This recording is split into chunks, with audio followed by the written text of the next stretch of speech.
Hello दोस्तों, गेल India के बारे में बात करेंगे। कंपनी ने डिविडेंड अनाउंस किया है, उसके बारे में बात करेंगे और 2022 में स्टॉक टू वॉच है या नहीं, उसके बारे में भी हम समझेंगे। सबसे पहले डिविडेंड की बात कर लेते हैं।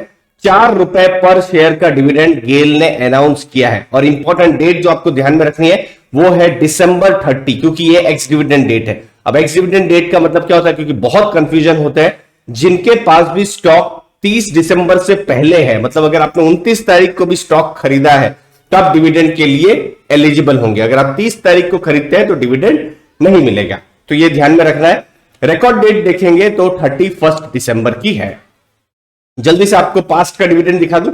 लास्ट ईयर 5 रुपीज का डिविडेंड दिया हुआ था जनवरी और मार्च में, तो देखते हैं इस बार जनवरी या मार्च में, क्योंकि अभी दिसंबर में तो डिविडेंड अनाउंस कर दिया। जनवरी मार्च में या फरवरी में कोई डिविडेंड आता है कि नहीं वो पता चलेगा। और 6 रुपीज 40 पैसा उससे पहले डिविडेंड अनाउंस किया था। अब 2022 में गेल इंडिया, अब एचडीएफसी सिक्योरिटीज ने अपने 10 स्टॉक्स की लिस्ट बाहर की है और उसमें गेल इंडिया को भी उन्होंने रखा है कि ये जो स्टॉक है इसको नजर में रख सकते हैं, ये अच्छा मुनाफा दे सकता है। अब देखिए पिछले 1 साल का मैं गेल इंडिया का अगर मैं ये चार्ट लेके आऊं तो आप देख सकते हैं स्टॉक लगभग 8% या 8% से थोड़ा ऊपर ही बढ़ा है।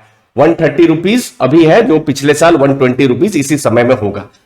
अगर आप निफ्टी के साथ कंपेयर करते हैं, मतलब जो बेंचमार्क इंडेक्स है, तो निफ्टी 23% उसने रिटर्न दिया हुआ है। मतलब निफ्टी को तो ये बीट नहीं किया हुआ है और जो रिटर्न दिया है 8% का ही डिविडेंड दिया है, रिटर्न दिया है और थोड़ा बहुत डिविडेंड आया हुआ है। तो ओवरऑल अगर आप देखें तो 11-12% के आसपास टोटल गेल इंडिया की तरफ से रिटर्न इन्वेस्टर्स को मिला हुआ है। तो क्या ये चीजें 2022 में चेंज हो सकती है या तो उसके लिए कंपनी के बारे में कुछ चीजें देख लेते हैं। अभी आप इसका मार्केट कैप देखेंगे 59,000 करोड़ के आसपास में है।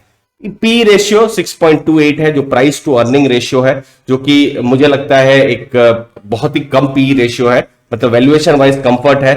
प्राइस टू बुक 0.98 है।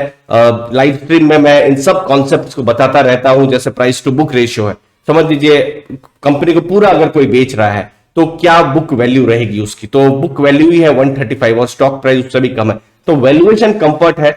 दूसरी चीज है डेट टू इक्विटी 0.13, जो कि बहुत कम है और इसकी रेटिंग भी one of the best rating है। तो ये सब कुछ चीजें इसके कंफर्ट में है। बाकी earning before interest tax positive है, कैश है कंपनी के पास, मार्जिन भी 10% से ऊपर के हैं, जो कि इसको इंटरेस्टिंग बनाती है। नेचुरल गैस जो है उसका ट्रांसमिशन का इनका बिजनेस है और फ्यूचर में भी बहुत सारे बिजनेसेस है। हाँ, कहां पर कंपनी पीछे हो जा रही है वो यहां पर आप देख सकते हैं। सेल्स ग्रोथ 5 साल में सिर्फ 2% का ही हुआ है, तो ये एक चीज है।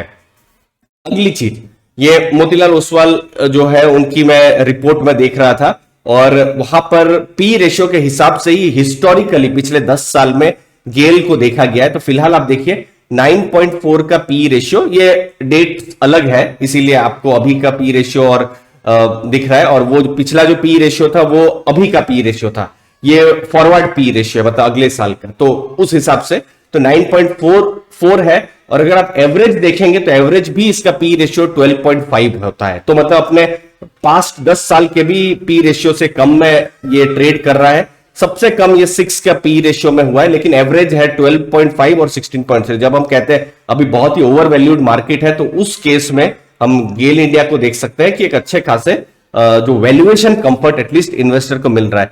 प्राइस टू बुक भी देख सकते हैं, ये फॉरवर्ड है, जो हमने अभी 1 देखा था, ये फॉरवर्ड में 1.2 है और 1.5 तक इसका एवरेज है। मतलब आराम से 25% के आसपास जो है, अगर ये ऊपर जाता है तो अपने एवरेज तक ये जाएगा। पर ये जाएगा कि नहीं 2022 में हमको पता चलेगा।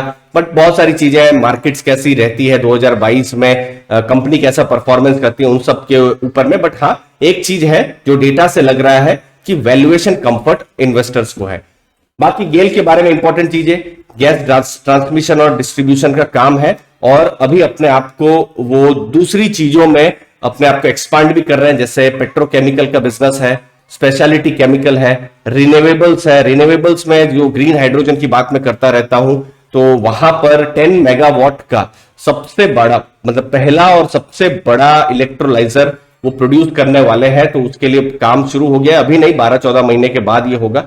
तो जो ग्रीन हाइड्रोजन है उसका यूजेस जो है वो फर्टिलाइजर सेगमेंट में हो सकता है।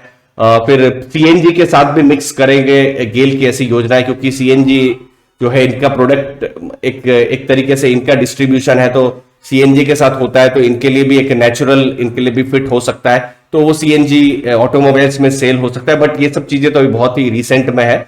की रिस्क में देखेंगे तो मार्केट तो सबसे बड़ी रिस्क है 2022 में, कैसी मार्केट रहती है उसके ऊपर है। फिर ऑयल एंड गैस का प्राइस है, उसकी वोलाटिलिटी रिस्क है।